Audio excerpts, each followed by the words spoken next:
най-грешното нещо, което можем да допуснем като тон, като звук, като нещо, което е неприлично, може буквално да разрушим атмосферата, която всъщност Господ твореше, докато ние го хвалим. Искам да запазя тишина. Слабо се чува назад. Сега чувате ли? Сега чувате ли? Хубаво. Искам не само да чувате, но и да слушате. Защото това са две различни неща. Може да чувате цял живот какво Бог е направил, обаче не го слушате. Да слушаме е различно от това да го чуваме. Ние всички искаме да чуем гласът на Господ. Колко от вас сте си казали: Господи, говори ми? Колко от вас сте се молили: Господи, говори ми? Кажете ми.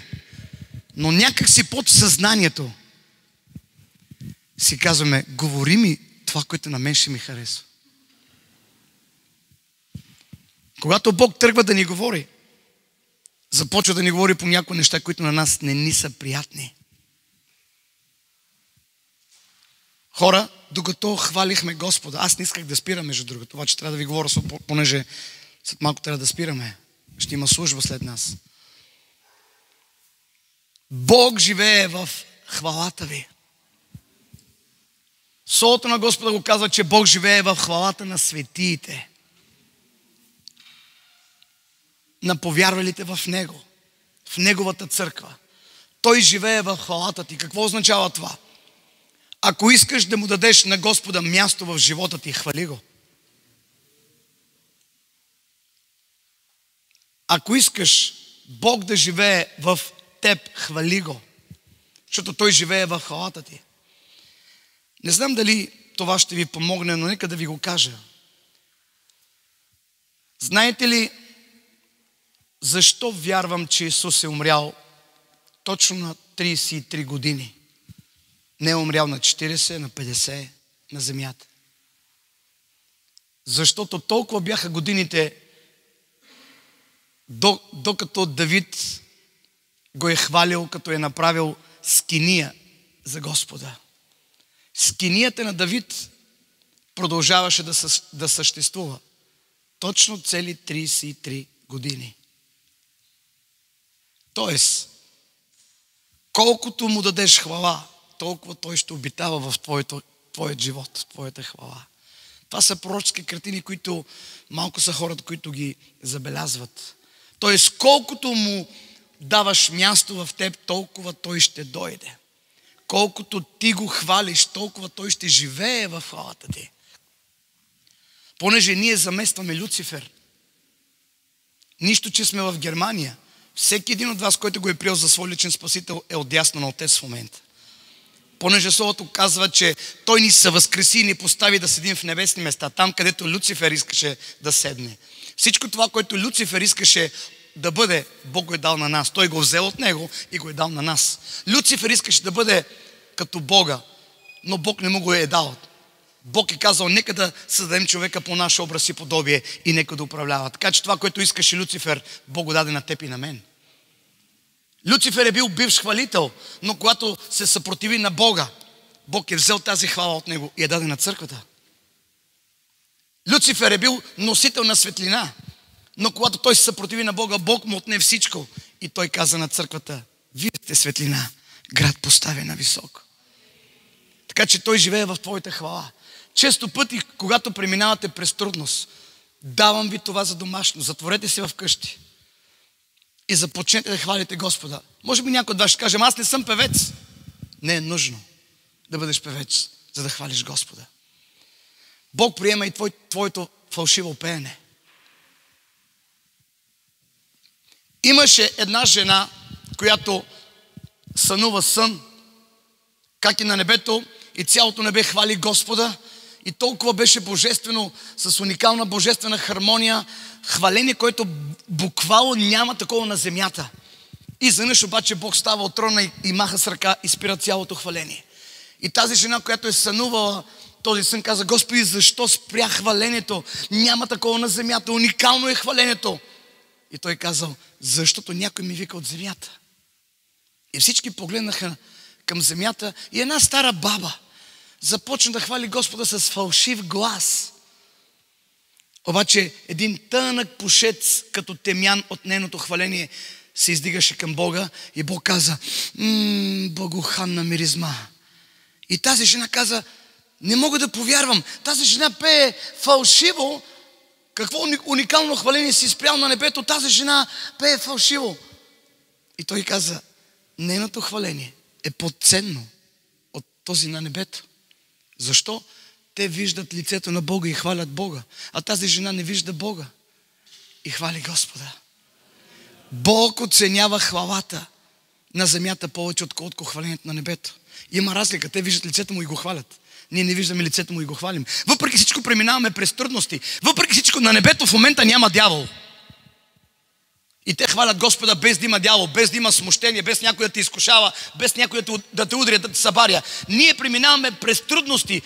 Врага се опитва да ни събаря, да ни удря, да ни изкушава, да прави проблеми. Но въпреки всичко ние хвалим Господа. Това е ценното хвалене, което Бог оценява. Въпреки че на земята има дявол и създава проблеми, ти не спираш да го хвалиш. Ето защо Бог приема твоята хвала. И ето защо Бог ускорява твоето изцеление. Ето защо Бог изпраща благости и милости върху твоя живот. Така че силата на хвалението не е просто да правиш концерт. Силата на хвалението отваря небесата и Бог идва буквално да живее в хвалата ти. Често пъти, не всеки път ни е комфортно. Не всеки път се чувстваме добре, за да хвалим Господа. Но Павел казва: познавам тайната. И когато съм сит, и когато съм гладен, мога във всяко състояние, казва, защото познавам тайната на вярата. С две думи, мога и когато имам, и когато нямам, и когато съм зле, и когато не съм зле, и когато съм добре. Мога! За всичко имам сила. Чрез този, който ме подкрепя.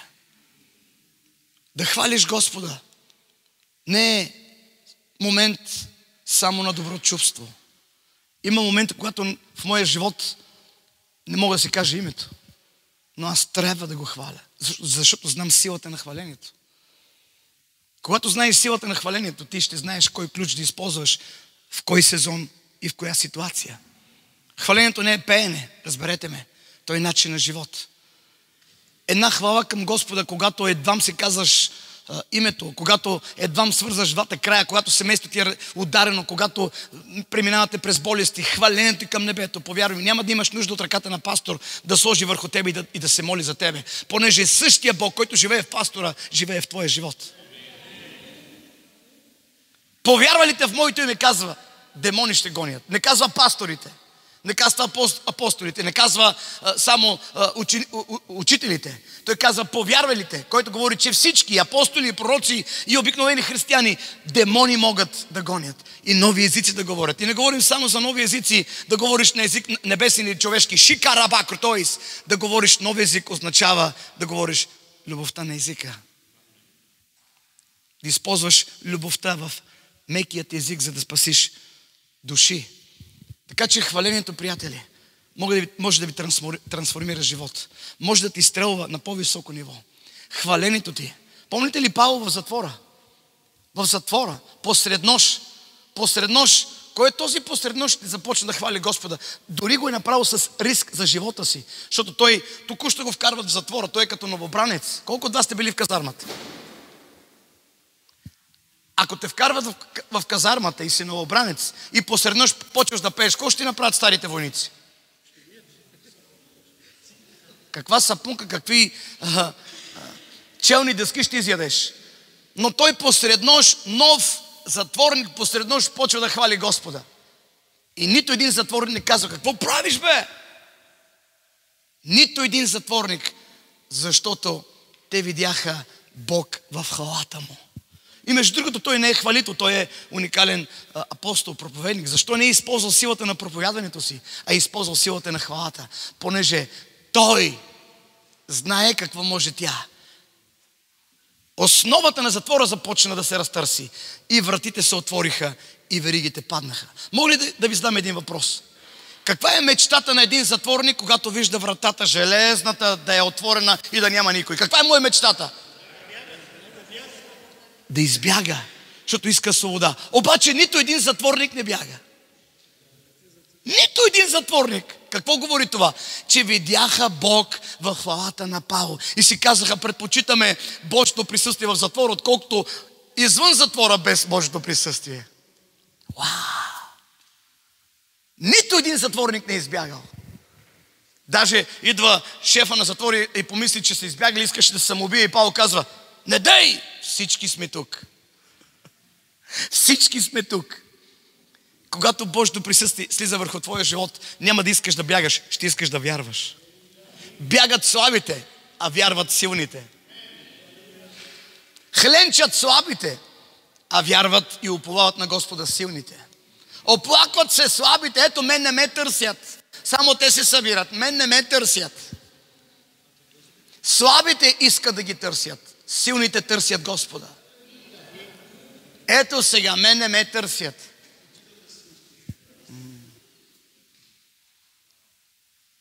Когато Бог потърси Адам, означава, че е загазил. Първият Адам Бог го търсеше. Последният Адам търсеше Бога. От кой Адам си, между другото? От първия или от втория? Кой Адам почива върху твоя живот? Е от голямо значение. Ако първият Адам все още е в твоя живот, не се чуди защо обвинява жена си, понеже той е обвинител на жени. Жената, която ти ми даде. Ако си от първият Адам, ще говориш срещу Бога, понеже той е казал, ти си виновен. Ако си от първият Адам, ще се криеш. Адаме, къде си? Скрих се. Защо? Гол съм. Ако си от първият Адам, никой няма да бъдеш честен. Ще криеш неща. Но ако си от последният Адам, каквото и да направиш, Исус и целяваше, освобождаваше, хранише бедните, правише чудеса, ходи върху вода и изведнъж отива цяла нощ на молитва. Той търси баща си. Последният Адам не чакаше Бог да го търси. Той търси Бога. Последният Адам не обвинява Бога. Господи, защо? Защо сега тези ме нараняват? Защо тези ме разпъват? Той дигна глава и каза, Отче, прости им. Те не знаят какво вършат. Ама чакай, Исус. Те не те молят дори за прошка. Те казват, разпъни го. Никой не ти иска прошка, ти им даваш прошка. Последният Адам не чака някой да го моли за прошка. Той освобождава прошка.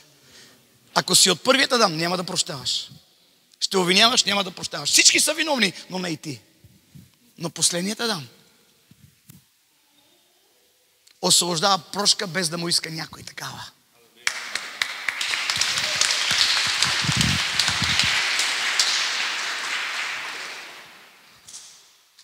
Така че, приятели, от кой Адам си е от голямо значение, защото това ще ти освободи бъдещето. Дори да си от старият Адам все още, бъдещето ще се отвори за тебе в лошия смисъл. Но ако си от добрият Адам, последният, който е Христос, доброто бъдеще ще се отвори в добрия смисъл. А в лошия смисъл ще се отвори бъдещето, ако си под авторитета и падналото състояние на Адам и Ева. Хвалението. Някъде сте видяли в Библията Адам да се моли? Говорете ми. Някой да сте видяли Адам да хвали Господа? Говорете ми. Ако се чудиш защо не се молиш и защо ти е трудно да се молиш и защо ти е трудно да хвалиш Бога, все още Адамово потекло има в теб.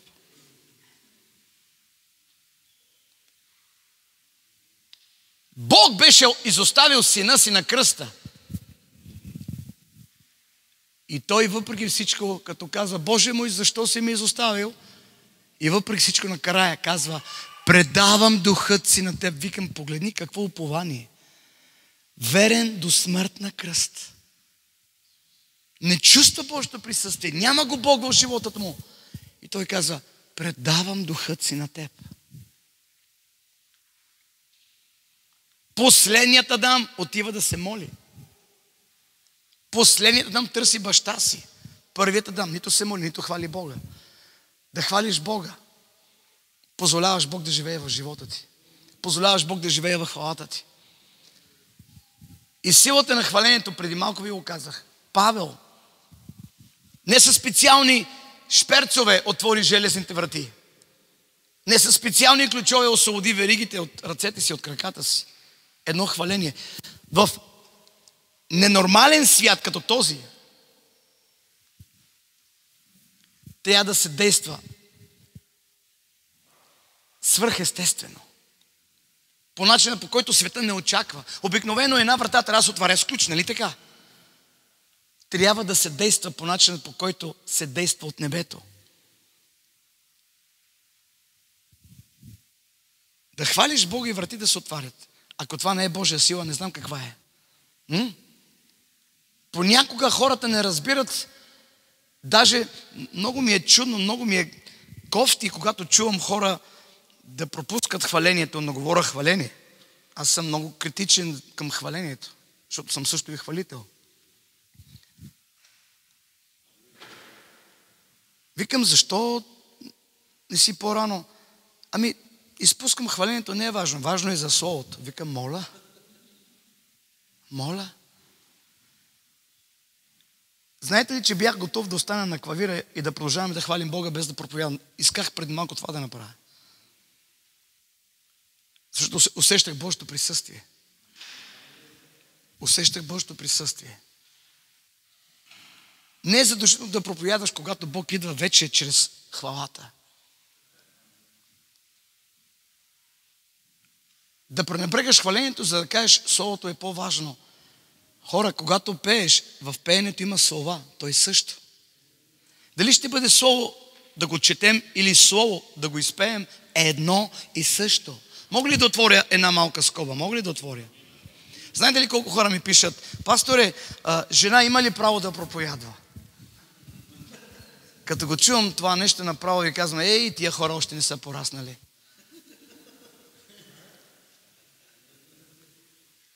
Религията ги побърква. На жена не й дават право да проповядва, но й дават да пее. Дали жената ще чете словото или ще го изпее, едно и също е. Ало! Едно и също е. Жена няма право да проповядва. А жени колко искаш в пеенето, в хвалението. Едно и също е. Дали ще проповядва или ще го изпее, това е слово. Ето примерно, вижте как ще изпея този стих, който след малко ще проповядвам върху него. Това е в Псалм 103, от 2 до 5 стих. Благославяй Господа, душе моя. Примерно, благославяй Господа, душе моя, и не забравяй всичките му благодеяния. Той е, който прощава всичките ти беззакония. Ето, аз го изпях. Или дали ще го читая едно и също. Жена няма право да проповядва. Аз мисля, че ти нямаш право да проповядваш, защото нямаш разбиране. Хора, ако не става от пастори от вас, моля ви, станете бояжи, може да успеете. Не говоря съвсем сериозно. Станете бояжи, откъде знаеш? Провери призива си. Откъде знаеш, че може Бог да бъдеш капитан на кораб? Нали, разбира се, трябва да имаш образование, защото капитани в кораби не ги приемат с оди питай га.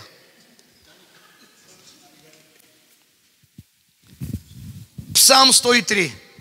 Благославяй Господа, душе моя, и не забравяй всичките му благодеяния. Тук псалмиста говори за душата си. Тук не говори за втори човек.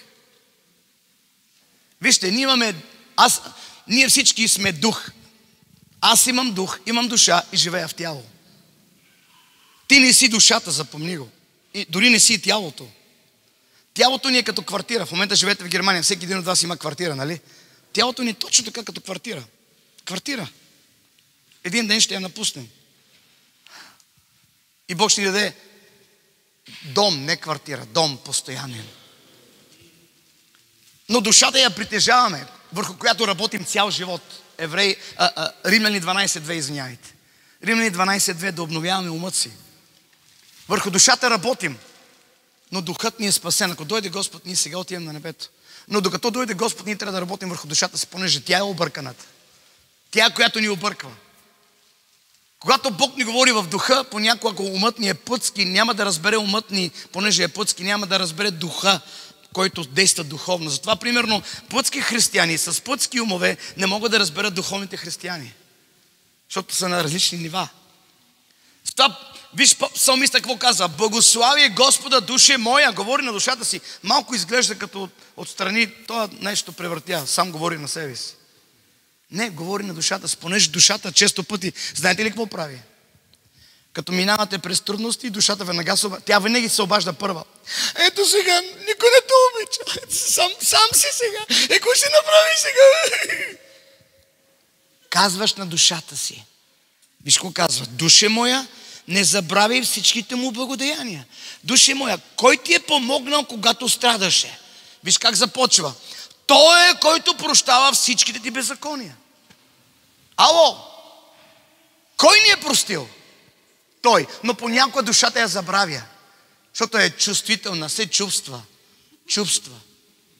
Чувствам, че не го обичам вече. Айде, развода отиде. Чувствам, че много те обичам. Много ме е страх, като някой казва: чувствам, че много те обичам. Не му вярвайте. Защото чувствата не са постоянни. Добре, искам да погледнете лицето на човека до вас, да видите как се усмихва. Погледнете му как е усмихнат. Погледнете го. И сега обаче, спомнете си, че не е винаги така. Не е все така. Колко пъти сте били тук? Добър ден, той. Не ти се говори. Това показва, че душата не е постоянна. Затова псалмиста казва: душе моя, не забравяй всичките му благодеяния. Номер 1, той е, който ти прощава всичките беззакония. Трябва да припомни на душата си кой е простил. След това казва: който изцелява всичките ти болести. Искам да погледнете реда обаче.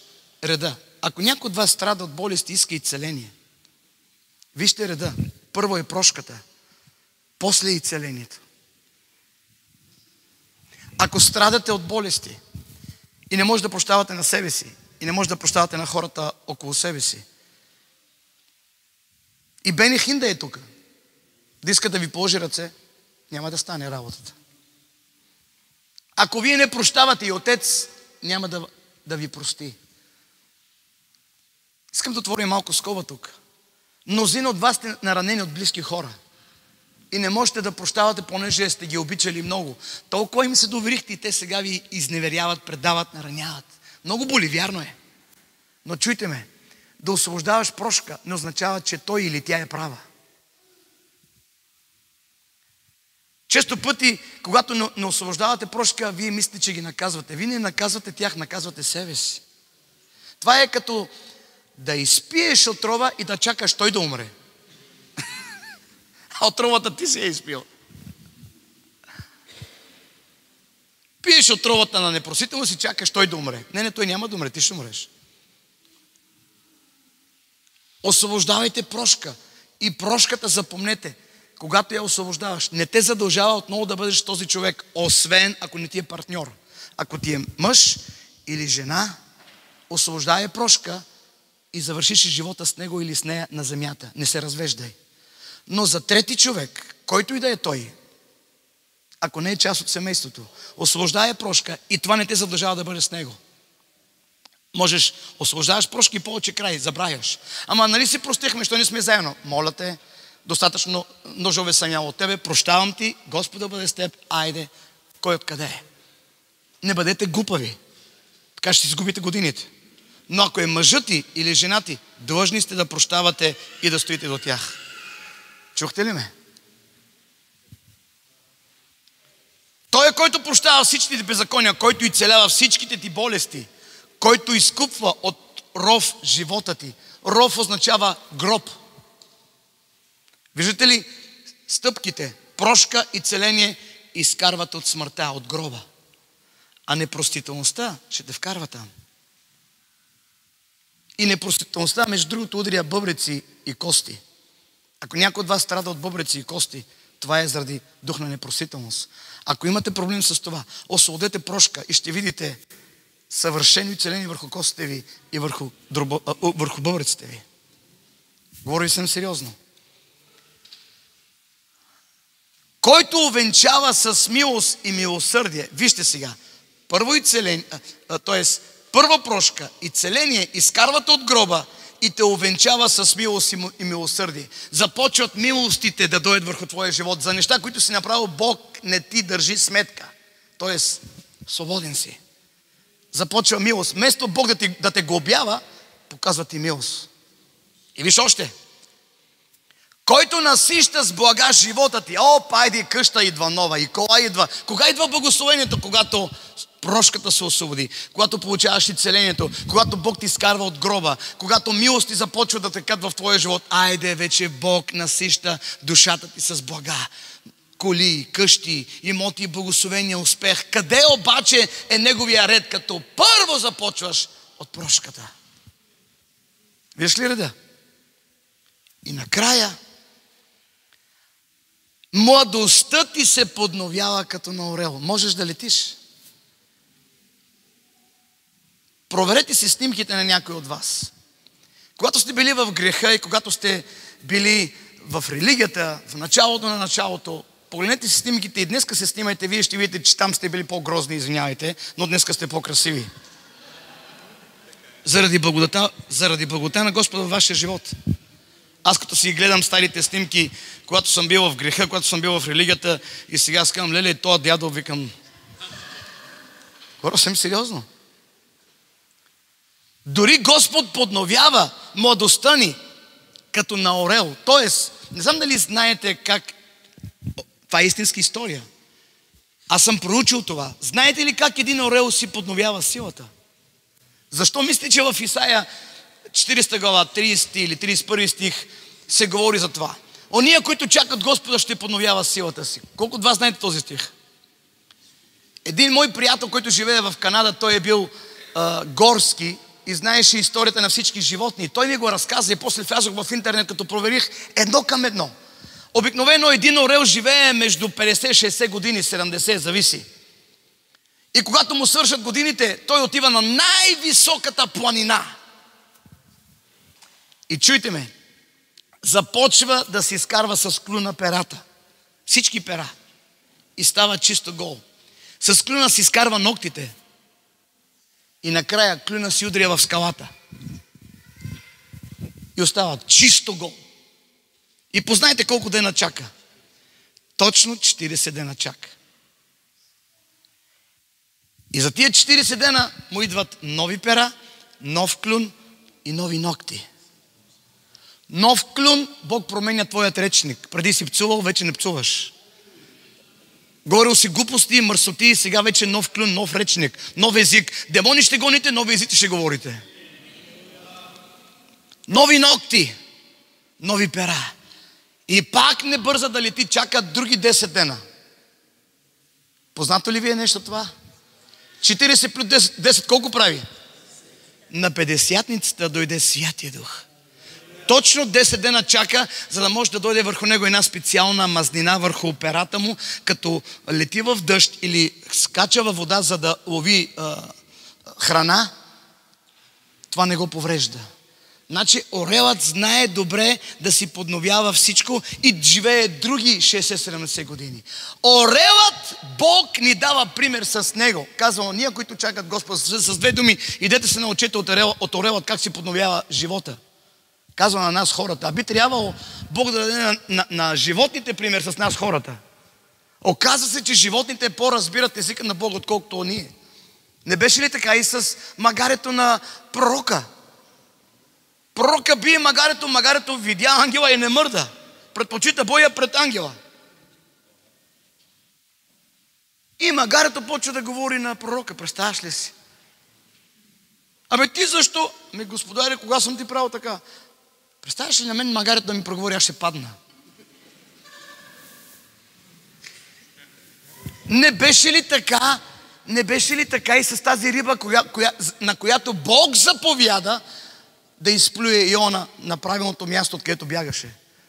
Тоест, животните чуват гласа на Господа и го изпълняват.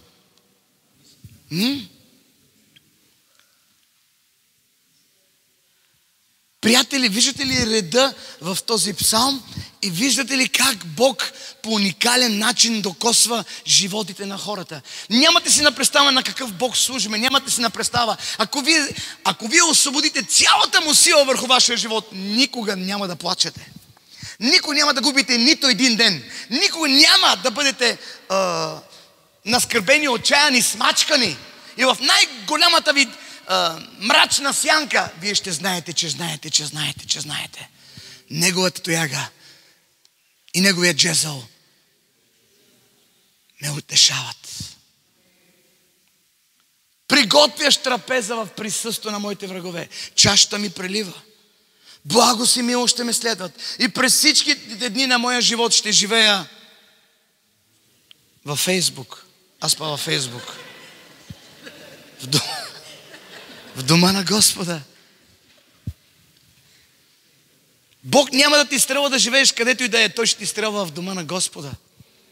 Знаете ли всъщност защо хора напускат църкви? Искате ли да ви кажа? Господ приготвя трапеза в присъствието на моите врагове. Нека да ви кажа нещо. Бог ще ви благослови, но враговете ще бъдат около вас. Знаете ли защо? Ако не ме пита, няма да ви кажа. Заради нещата на масата.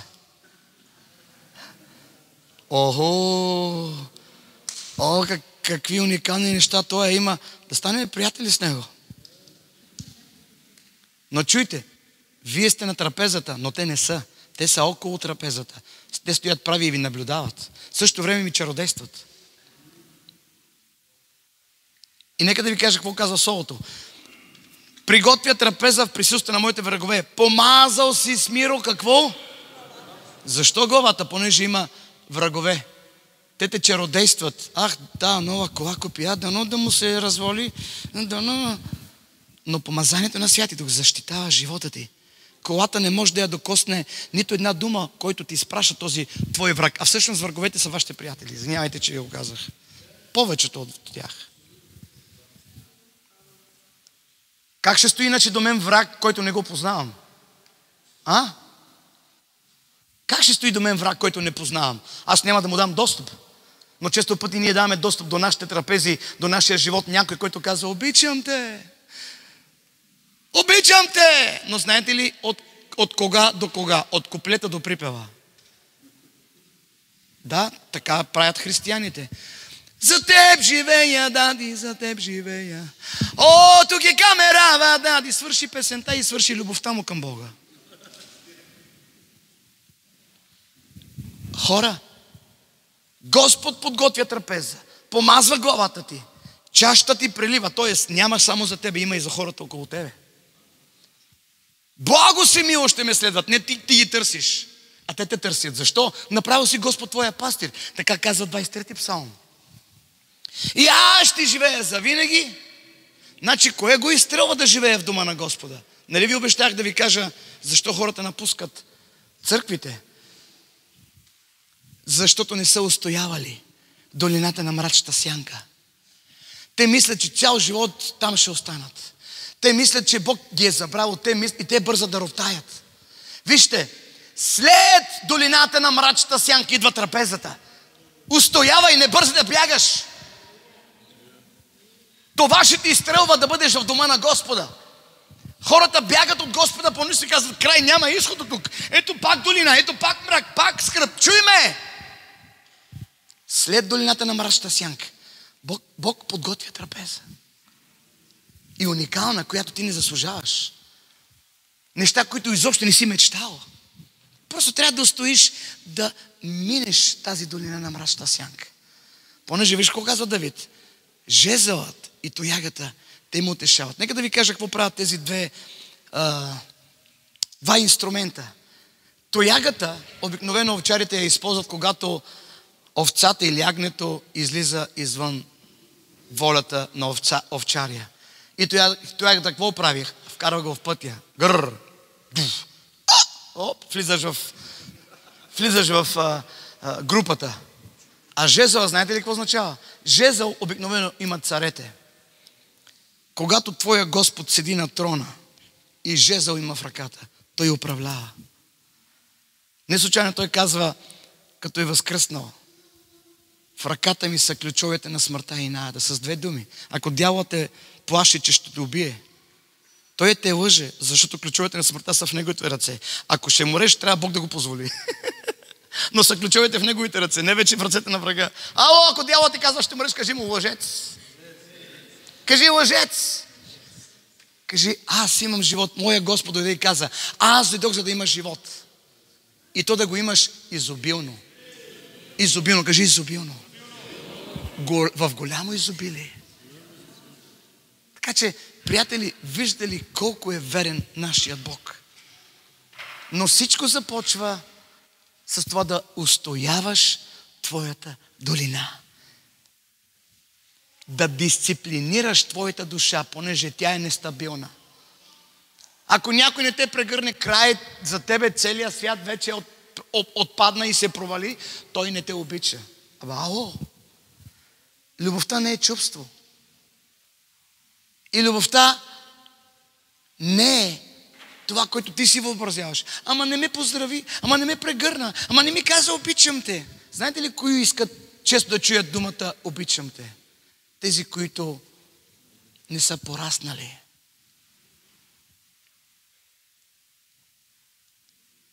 Друг сън ще ви кажа, реален. Една Божия служителка също сънува сън. Велика служителка. Не от тази на религиозните църкви, дали жена може да проповядва. От другата. Как Исус прегръща един, другият го потупва по рамото, а на третият само се усмихва. И тази жена: Господи, смайваш ме. Ти си Бог, който обичаш всички еднакво. Защо? Защо единият прегърне, другият го потупва, а на третият се усмихна? Не трябваше ли тримата да ги прегърнеш? И Господ ти каза: първият имаше нужда от моята прегръдка, понеже още му е трудно да проходи. А вторият съм го потупнал по рамото, понеже в моята... върви добре, той е във волята ми. А на третия му се усмихнах, понеже той никога не излиза от волята ми.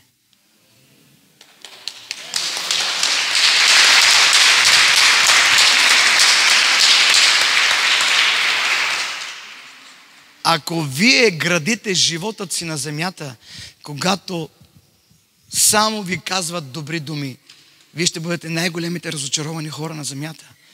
Добрите думи не са постоянни. Днес някой ще ти каже: обичам те. Утре човека, ако е намръщен и няма кеф и не ти го казва, какво правиш? Паднаха гимиите. Ама не чувствам вече Божието присъствие. Къде Исус е чувствал Божието присъствие? На кръста. И винаги, и въпреки всичко му се довери: предавам духът си на теб. Викам: Господи, погледнете какво доверие на Бога. Той не чувства Божието присъствие. Той каза: предам духът си на теб. Когато чакаш Неговото присъствие, докато се молиш и Божието присъствие не дойде и не го чувстваш, както примерно някога, това да не те обесърчи. Бог пречупва чувствата ти и те обучава да вярваш, че Той е там, а не само да го чувстваш, че Той е там. Пак ще го кажа. Тези, които искате постоянно да чувствате Божието присъствие, понеже някога сте го чувствали. Някога сте чувствали Божието присъствие. Знаете ли защо? Защото още не сте проходили. Чувствахте Неговата прегръдка. Но сега изведнъж: не чувствам Божието присъствие. Сигурно Бог му отхвърли. Не, то отхвърлил. Сега Санчо Панса ти говори. Той просто иска да те обучава да вярваш. Праведният чрез чувство ще живее. Нали така беше? Добре, не мога да ви излъжа, нали? Стабилни сте. Праведният чрез вяра ще живее. Знаете ли, няма да забравя, влизам в стаята си в студиото и започвам да се моля. Преминавах трудности и влизам вътре, никакво присъствие, нито нищо. Но аз полагам Словото: праведният чрез вяра ще живее. Господи, Ти обеща. Какво обеща? Влез във вътрешната си стаичка.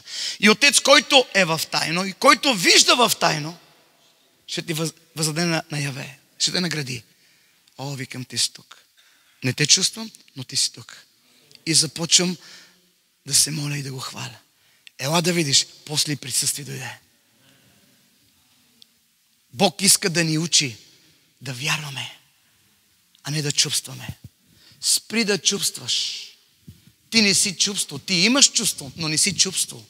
Ти си дух, който е създаден от Божия дух. Йоан 4:24. Бог е дух и ония, които се покланят с дух, истина се покланяш. Някъде да виждаш чувство? Чувствата са добри, но те имат своето място. Когато някой ти подарява последен модел Мерцедес, кажи амин. Радвай се. Когато правиш сватба по правилният начин, без да жениш дете. Чули ме? Без да жениш дете на 5 години, на 9 години, на 14 години. Нормални години, не ненормални. Това е добро чувство. Радвай се на сватбата. Когато Бог те благославя с уникална заплата, 15 милиона на ден. Ако съм малко, ще ги увеличавам. 30 милиона на ден. Почвай да се радваш. Чувството имат своето място. Разбирате ли ме? Но чувството не трябва да ги вкарвате където е областта на духа. Духът трябва да вярва. Духът ти трябва да вярва. Бог говори в духът ни. А понеже ние живеем в един ненормален свят, където всичко е несправедливо и не е лесно да живееш справедлив живот в несправедлив свят, имаш нужда от Святия Дух. А със Святия Дух не можеш да комуникираш по друг начин, освен с духът ти. Бездна призовава бездна. Духът ти призовава неговия дух. Сърцето ти вика към неговото сърце. Ако не вярваш, влезе вътре и вижда как хвалим Бога, те ще кажат, тия превъртяха. За плътски ум духовните са луди. С това ви казвам, когато преминавате през долината на мрачната сянка, не бързайте да хвърлите оръжието си. Не бързайте да бягате. Не бързайте да се отказвате. Тази долина на мрачната сянка именно те прави съвършен. Пустинята те изгражда, тя не те деформира. Вижте, когато Бог изкара израелтяните от Египет, имаше много кратък път, ако не се лъжа, за около 11 дена. Много кратък път от Египет за Хананската земя. Хананската земя е днешният Израел. За 11 дена може да ги вкара. Но те го принудиха 40 години. Защо? За една нощ Бог ги изкара от Египет, но на Бог му трябваше 40 години да изкарва Египет от тях. Често пъти Бог те освобождава от нещо, който те освобождава. Ти си знаеш от какво. Но има Бог по-сериозен проблем с тебе. Не, че Бог има проблем. Ти имаш проблем, но Той иска да те освободи от него. Бог може да те освободи от цигари за един ден, обаче цигарите сега трябва да ги изкарва от тебе. Защото ти можеш да бълнуваш как пушиш. Искаш ги, мечтаеш ги.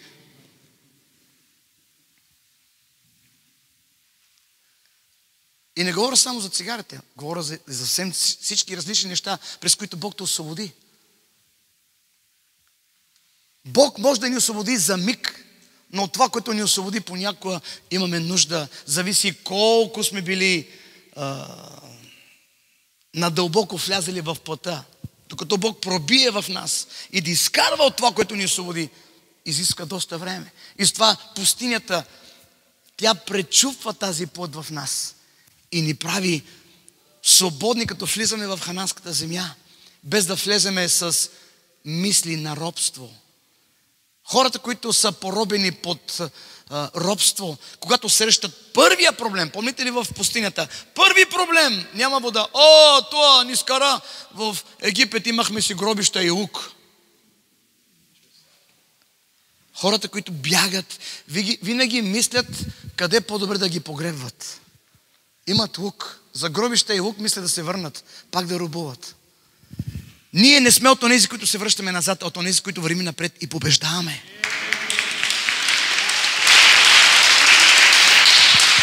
Искам да бъдете силни.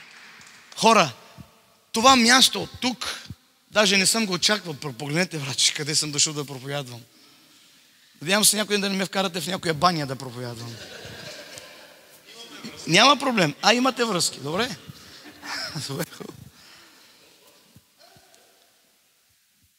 Всичко това един ден ще се изпари. Какво имам предвид? Тази благодат ще изчезне. Защото в момента имаме благодат. Докато вие слушате слово, някъде в Украйна някой умира. В битка. Някъде по света някой е умрял. А вие имате тази благодат. Да слушате слово, да се приберете, да си запалите колите, да сходите на ресторант или в къщи, семейството до тебе, парите са окей, семейство, къщата, нарича се благодат. Използвайте тази благодат и не я пропилявайте. Защото ще дойде ден, ако не сте слушали добре гласът на Господа и сте бягали от Него, има вероятност Бог да дигне ръце. Затова използвайте благоприятното време и кажи на душата ти ден и нощ, душа моя. Когато тя започва да те манипулира, ето сега пастора не те поздрави. Този проблем винаги го има. Пастора вече не ти обръща внимание. Пастора нещо не му хареса носа, носа.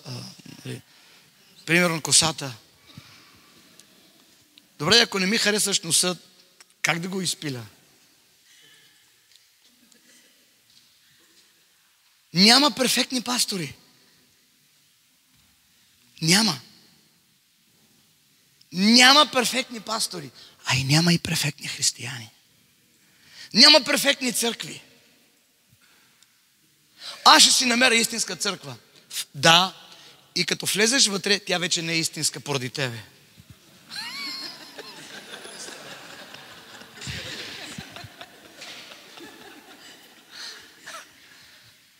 Знаете ли, смешно ми става, когато чувам хора да казват: Господи, искам да ми дадеш правилния партньор. Или Господи, дай ми правилната работа. Или Господи, дай ми правилната къща или правилната кола. И аз ги гледам и си казвам: виж, малко егоистично. Господи, дай ми правилния партньор. Абе, човек, помислил ли си ти дали си правият за този човек? Дай ми, Господи, правилната работа. Ами дали отговаряш на тази правилна работа? Аз само на тебе да е правилно. Ами ако ти не отговаряш на условията, искаш жена, която да отговаря на тебе. Примерно, харесваш, тя ти готви как се казва? Боб чорба. Ами ако тя не харесва боб чорба, как ще разберете? Трябва да се молите: Господи, дай ми правилната партньорка. Но да се молиш: но и аз да бъда правилният за нея. Дай ми, Господи, правилната работа, обаче да отговарям на условията на тази работа, да си върша работата. Колко от вас сте виждали във Фейсбук да се фукат? Това ми е много гадно да ги виждам.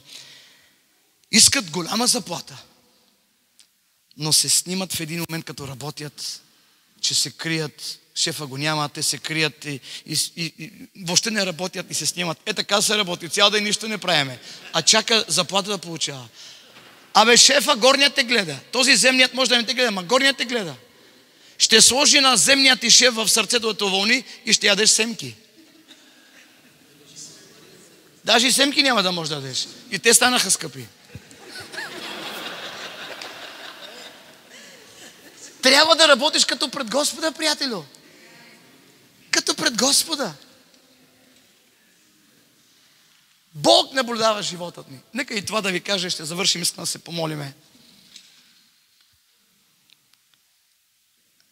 Колко от вас знаете, че Моисей, когато Бог го подготвяше да го изпрати в Египет да освободи израелтяните, колко от вас си спомняте, че Моисей казва: Господи, ама аз ще отида и те ще ми питат: кой е този Бог? Аз какво ще им кажа? Аз не ти знам името. Как се казваш?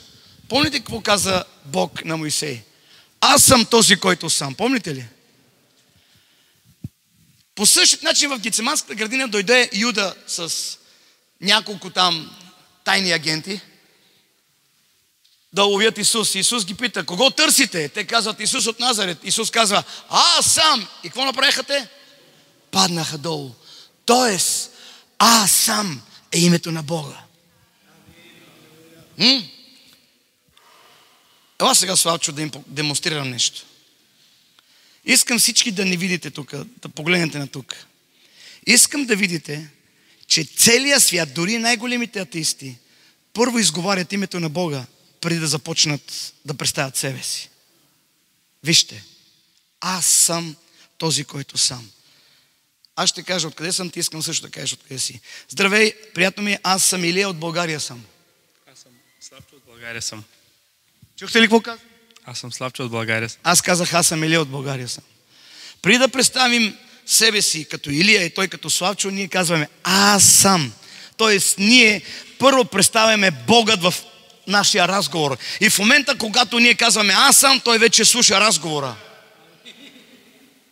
Така че той присъства на всеки разговор. Така че внимавай какъв ще бъде разговора. Примерно, здравей, аз съм Илия, ти си Славчо. И сега Бог започва да записва разговора. Пастора, не ми харесваш, какво ще кажеш? Гледай го, там малко зелени панталони. Аз го чакваш червени. На мен не ми харесва.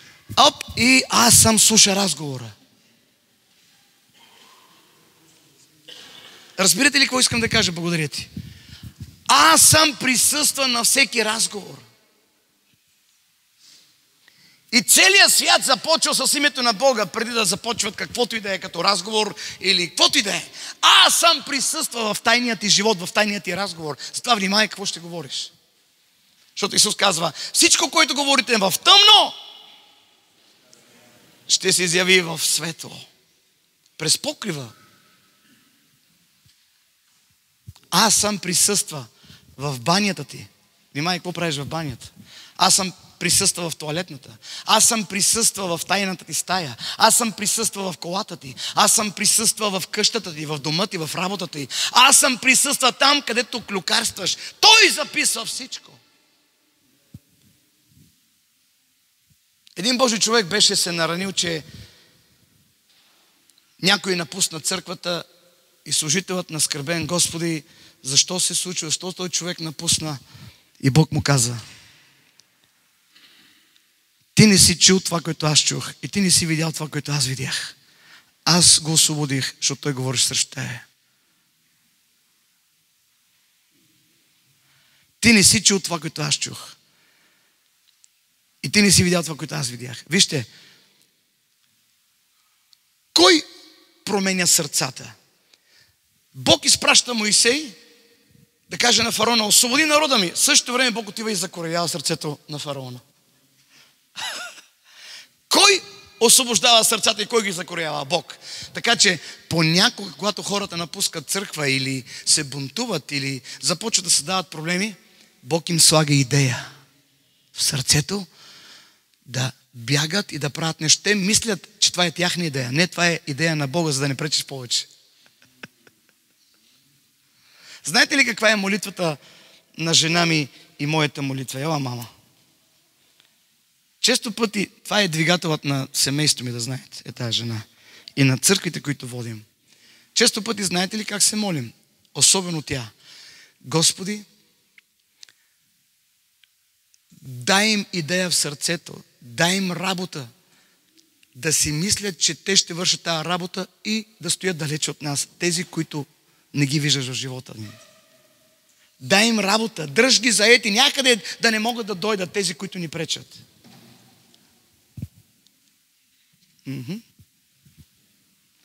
И Бог слага им идея, те мислят, че се съпротивляват или правят номера. Не, Бог му слага идея и ти си свободен.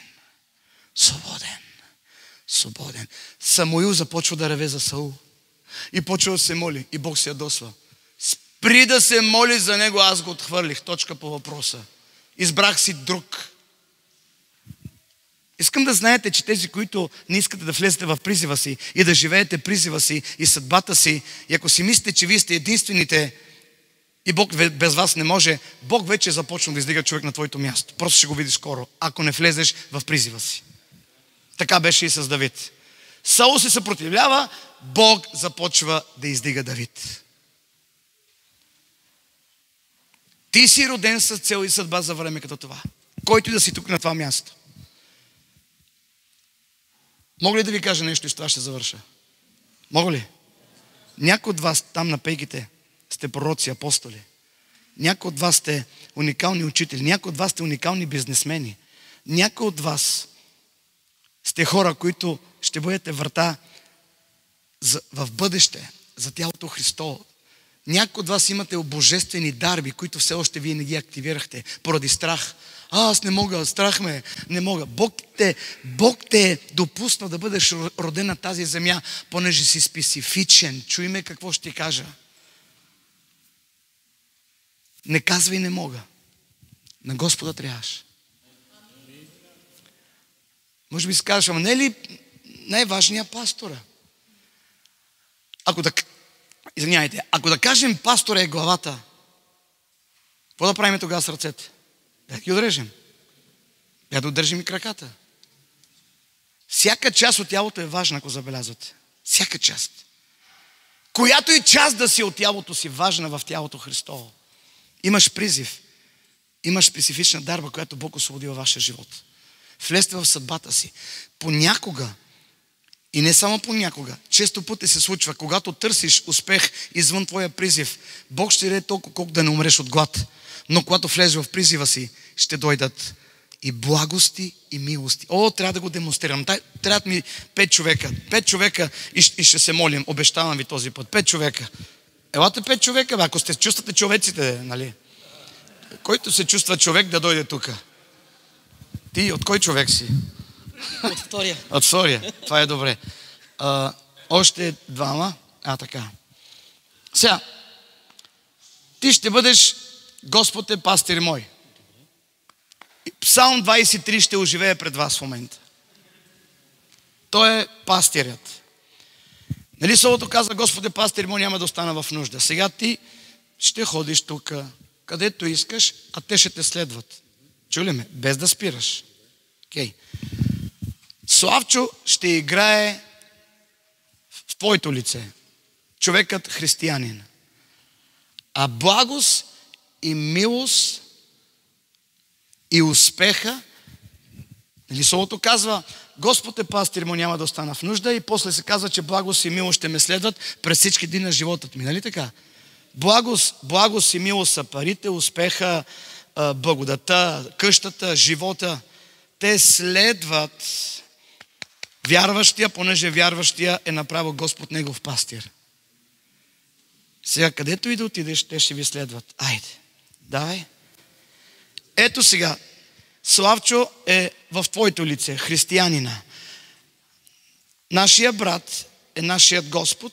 Той където отива, вярващия следва Господа, и затова парите и целението, свободата, къщата, колата, успеха вървят след Славчо, който си ти, защото следва Господа. Без да спирате. Дори да го изкарвам без да спирате. Но изведнъж да кажем, ти нещо си се наскърбил, не искаш, отчаян си, заед си с работата, не искаш вече да следваш Господа. Обаче, обърнете внимание, че благост и милост не следват Славчо, те следват Господа. И сега Славчо няма пари да не бъде, Славчо няма успех и той започва сега, където отида в Германия, няма работа, отида сега в Италия. После даде ми сега в Америка. Той се чуди, губи години и си казва, чакай като блудния син. При баща ми има хляб, колко иска, ще се върна, и той влиза отново в редицата и благост и милост, парите, къща, словото, всичко го следва обратно. Виждате ли? Виждате ли? Когато се покайваш и си влизаш в твоето място, отново парите, богатството и целението, свободата те следва, понеже той отново го направи свой Господ. Виждате ли? Но когато просто грешиш и не искаш да следваш Господа и излизаш от реда, те не те следват благост и милост, те следват Господа. И ти почваш да търсиш вещия Господ. Трябва да отида да тегля кредит. Трябва да... нямам човек. Господи, Господ просто си върви, забравя си го. Но едно покаяние като блудния син ще се върна.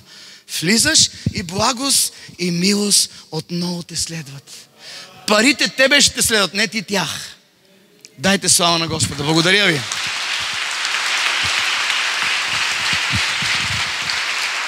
Благодаря. Видяхте ли нещо ценно? Ако искаш Исус го каза по друг начин. Търсете първо Божието царство и Неговата правда и всичко друго ще ви се... Същото е. Дори не се казва, ще си платиш за Него, казва, ще се прибави. Като правиш Господ твоя пастир, следваш Господа, всичко тебе ще следва. И целението, свободата, живота, работата, новата кола, новата къща. Всичко. Защо? Ти следваш Господа, те следват теб. Излизаш ли от Господа, те няма да те следват. Ти ще ходиш да ги търсиш. В Италия, Германия, Холандия, Шотландия, Финландия, Берковица. Hello! Имате уникален Господ. Искам да си справите. О, дади, шакамбро се тенде лебе кораба шикити ти караба кортолоро си ти лая. Бренде шикити ла. Издигнете ръце. Лебре котола раба си ти леререя. Робошо кора си ти леребе кортолоро си кити лая. Робошо коро си тила ербе канда лаба ката лаба сая. Рушуку ла мантала рая. Ако някой от вас се е видял в тази картина на 23-ти псалм, и просто сте излязали и затова просто ви е трудно благодата и благословението да ви следват, сега е момента да се върнеш при Господа. Няма нужда да излизаш тук отпред, понеже няма място. Издигни ръце, аз ще се моля за тебе. Господ да ти помогне да възстанови семейството, да възстанови духовното състояние. Отново да се върнеш в реда да следваш Господа. И благост и милост ще те следват през всичките дни на живота ти. Ти няма да търсиш парите, парите ще те търсят теб. О, славата на Господа ще почива върху твоя живот. И ни едно оръжие, скроено против теб и твоя дом, няма да успее в името на Исус. О, рапапашики ти таис. Издигнете ръце. Халелуя. Да ви кажа честно, никой не съм очаквал, че ще чувствам Божието присъствие в тази зала. Там, където е духът на Господа, има свобода. Там, където духът на Господа е господар, има свобода. Лубрушанда лабаселе бертая. Точно на това място изговарям възстановяване на вярата ти. Изговарям възстановяване на взаимоотношенията ти с Господа. Изговарям съвършено изцеление в душата ти, в тялото ти в името на Исус. И връзвам всяка форма на смърт. Всяко проклятие, чародейство да напуска живота ти в името на Исус. И ни едно оръжие, скроено против теб и твой дом, няма да успее. Издигни ръце, татко, благослови ги. Върни ги обратно при тебе. Върни ги обратно при тебе. Върни ги обратно при тебе. Татко, върни ги обратно при тебе. Благост и милост ще ви следват през всичките дни на живота ви. Благост и милост. В името на Исус. В името на Исус. Татко, моля те за този човек. Отново е платил цена, за да дойде да слуша Твоето Слово. Знам, че Ти оценяваш жертвата му със семейството му. Господи, Ти ще увеличиш нещата в неговия живот. Ще увеличиш неща, които са били загубени в Твоя живот. Господ ще ги възстанови. С лихва, да знаеш. С лихва. Татко, благодаря Ти. Имал си момент, когато не си чувства Божието присъствие и си казва, че Бог те изостави. Не, било е просто момент на пречупване. Било е момент, в който Бог те е изпитвал. Той не те оставил и за миг. Бог ми е свидетел. Говоря ти съм сериозно. Имал си дори страхове и все още ги имаш страхове дали неща ще се случат в твоя живот. Дори си имал страх за живота ти. В името на Исус, Татко, Ти си живота. Ти си живота на това семейство. В името на Исус, благославям ви. Бог не е спрял да ви обича. Бог не е спрял да показва милост. Ще видиш още милост върху твоя живот. Още благодат върху твоя живот. Църква, издигнете ръци и се покланяте на Господа. В името на Исус, благост и милост ще ви следват. Благост и милост ще ви следват. Славата на Господа ще я видите в живота си. В името на Исус декларирам, че върху живота ви ще дойде мантия на възстановяване, на трансформация, на промяна, финансови пробиви. Там, където сте били слаби, ще бъдете силни. Казах, там, където сте били слаби, ще бъдете силни. Господи, освободи дарби върху живота им. Дарби, които са нужни за тялото Христово. В името на Исус, освободи дарби в живота им. В името на Исус. В името на Исус, татко. Татко.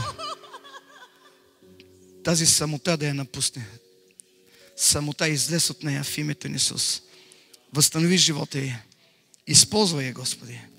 Използвай я в името на Исус за царството Ти. Татко, благодаря Ти. Татко, благодаря Ти. Татко, благодаря Ти. Благодат в живота Ти. Благодат в живота Ти. Нека Твоят сън да бъде реалност. Да дойде съвършено изцеление в Теб. Реалност. Съня, който си ми разказал. В името на Исус. Изговарям изцеление от делото на кръста върху Твоя живот. Славчо, ела. В името на Исус, Господи, освободи съдбата му. Съдбата, която врага се опитва да забавя. Време да влезеш в призива, да знаеш. Време да влезеш в призива. Господи, дай му правилна структура, къде, кога, с кого, по какъв начин. И дай му свободно време. Изпрати, Господи, финансови ресурси в неговия живот, за да бъдат ръцете му свободни да служи на Тебе в името на Исус. Татко, благодаря Ти. Татко, благодаря Ти. Благо си милост. Благо си милост. Благо си милост. Изгнете ръцете тези, които имате нужда от изцеление. Изговарям съвършено изцеление в живота Ви. Съвършено изцеление.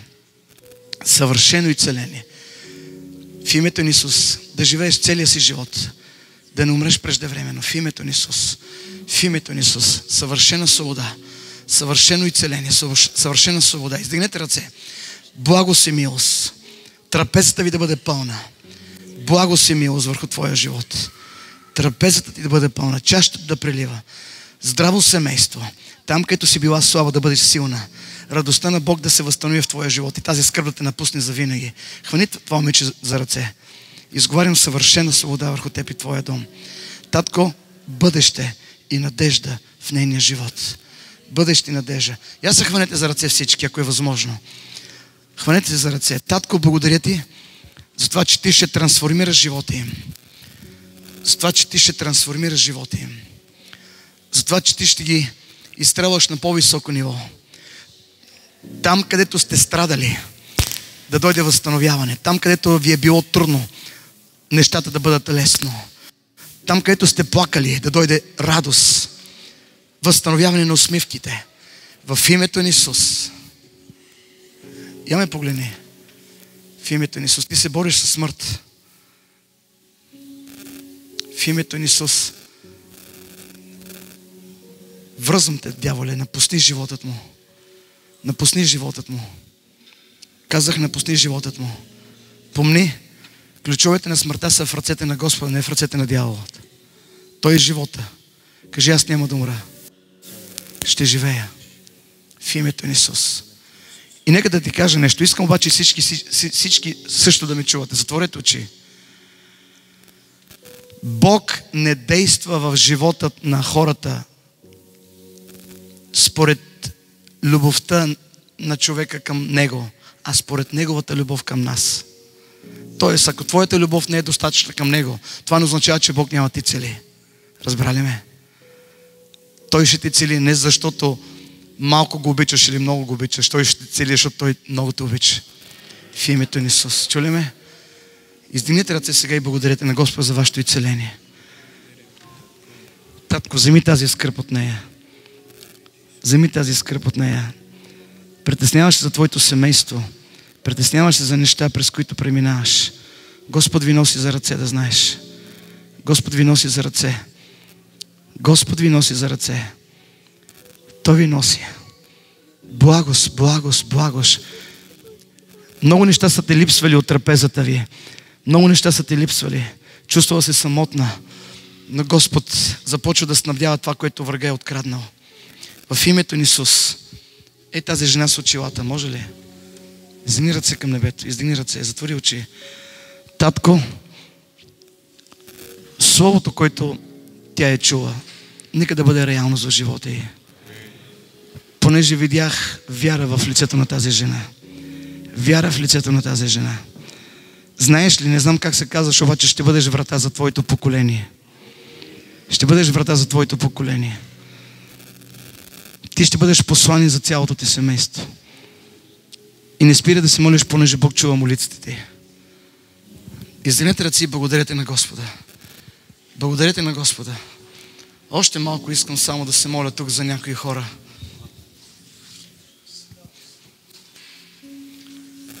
Величаете, Господи. Величаете, Господи. Величаете, Господи. Величаете, Господи. Величаете. Величаете, Господи. Величаете в името на Исус. Той не те е забрал, чули ме? Да му вярвате. Не дейте да се наблягате на вашите чувства, а на Него. Ей, тази жена отзад. Тази жена отзад. Я си отвори очите. Е, тази жена. Издигни ръце. Издигни ръце. Татко, пълно възстановяване в нейния живот. Вземи скръпта от нея. Моля те, направи тази жена, Господи. Да бъде като телци из обора, да излезе и да почва да танцува и да скача поради радостта ти в нейния живот. Всяка скръб ще те напусне в името на Исус. Всяка скръб ще те напусне в името на Исус. Дай си ръката. Предавам помазание върху твоя живот. Това, което Бог е сложил в моя живот. Двойно, тройно, четворно, петкратно, седмократно. Да вършиш това, което Бог е поставил в моя живот. И да не ограничаваш Бог. Както и в твоя живот. Както и в твоя живот. Както и в твоя живот. Е, тази жена с жълтото яки. Ти.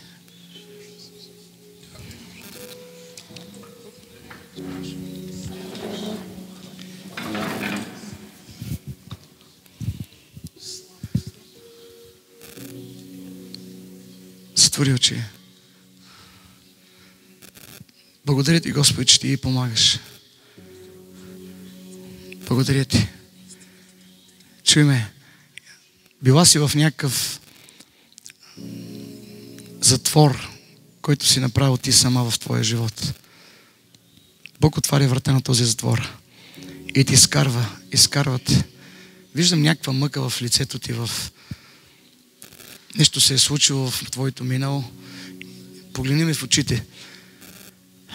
Често пъти неща, които са се случили в твоето минало, врагът ти ги носи като спомени, дори си ги сънувал понякога и това те обвинява.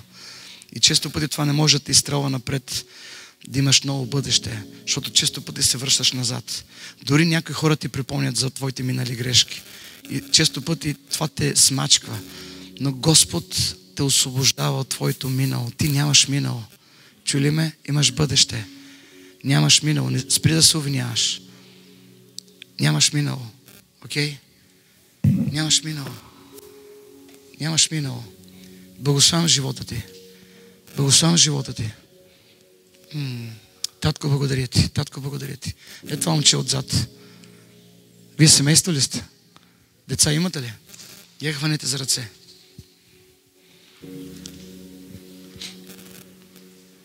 Татко, благодаря ти за това семейство. Благодаря ти за това семейство. Финансови потоци. Финансови потоци. Божествени врати ще бъдат отворени. И заветни приятели Бог ще изпрати във вашия живот. Ще получите скоро добри новини. Новини, които сте очаквали дълги години. Вие сте се молили за тези неща. Не знам точно за какво е. Вие сте се молили, сте очаквали. Но тези новини скоро ще ги получите. Скоро ще ги получите. Издигнете ръце и благодарете на Господа, че те идват. Те идват. Мога ли да ви помоля? Всички вие имате някакви нужди или някакви молитви към Бога и вие сте викали. Моля ви да не ги очаквате. Издигнете ръце и благодарете, че вече са в живота ви. Защото вярата вижда повече от очите. Издигнете ръце и благодарете на Господа за нещата, които вече ги имате. Вече ги имате. Ако ще и целени, благодари. Ако ще е свобода, благодари, че имаш. Ако ще са финанси, благодари, че вече ги имаш. О, да. Ако е нещо, което молиш Бога цял живот, издигни ръце и кажи: Дади, благодаря ти, че го имам вече в живота си. О, алелуя. О, да. О, да. О, да. Бог ми е свидетел, че мнозина от вас, които сте тук на това място, виждам вяра в мнозина. В лицата ви виждам уникална вяра. Виждам буквално как попивате. Чуйте, още тази седмица ще получавате добри новини. Още тази седмица ще започват неща да случат във вашия живот. Бог ми е свидетел. Дайте ръкопляскане на Господа. Мощно, мощно, мощно. Мощно ръкопляскайте на Господа.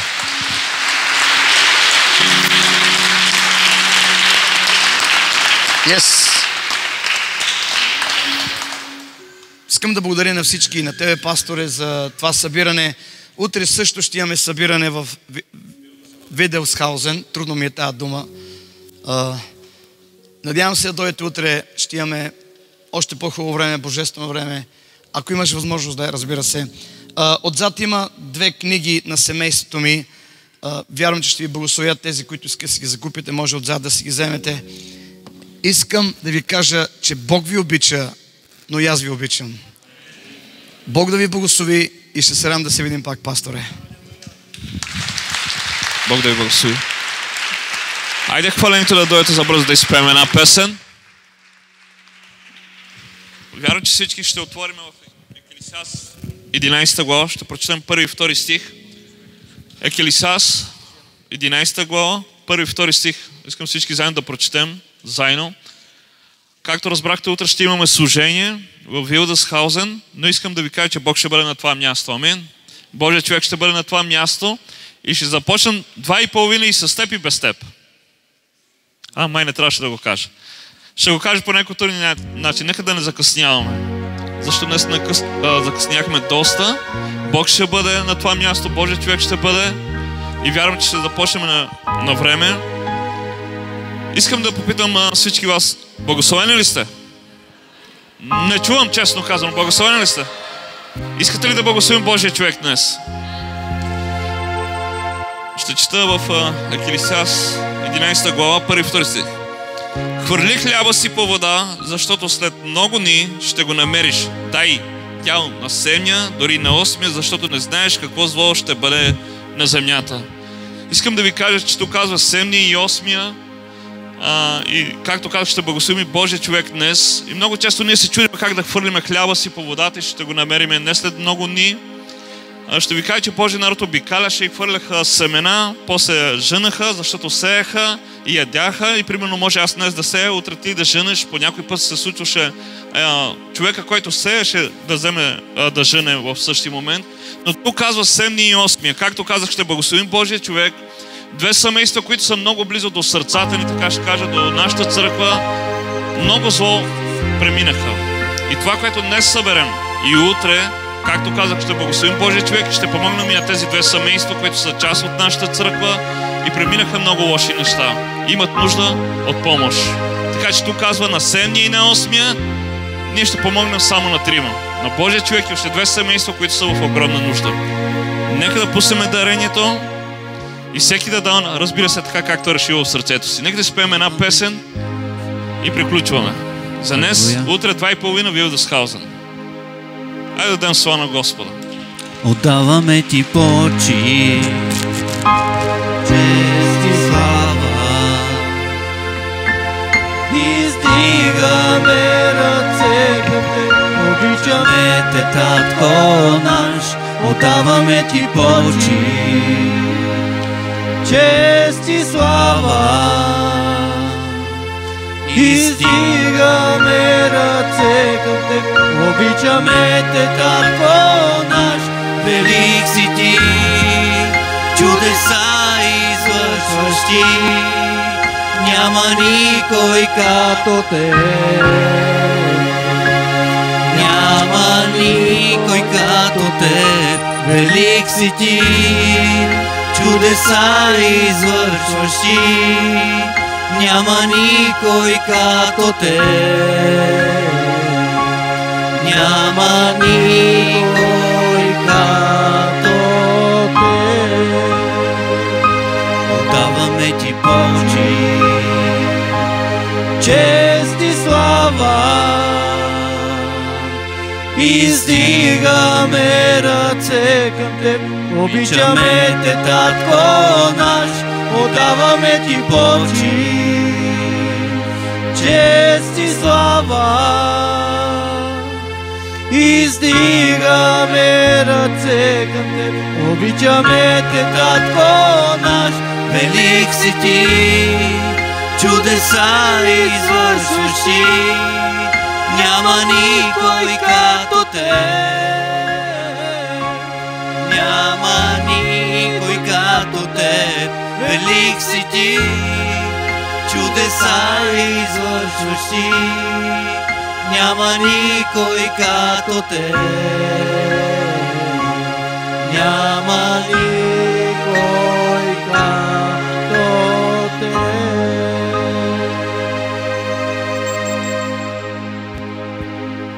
Господи, благодарим ти за това уникално време. Благослови ни, Господи, в името ни Исус, така както един баща благославя своите деца. Господи, нека това слово, което сме го чули, да го живееме, да го приемаме и да го разбираме и наистина да го изпълняваме с радост. Ние приемаме днес, че имаше слово за нас, за нашите семейства, за нашето здраве, за нашите финанси. Ние ти благодарим, Господи. Благодарим ти за всичко това, което правиш в живота ни. Ние сме в очакване, Господи, и за утрешния ден, който вече ти си благословил и ти благодарим. Нека всички да кажем слава на Бога. Може да се поздравим с слава на Бога. Слава на Бога на всички.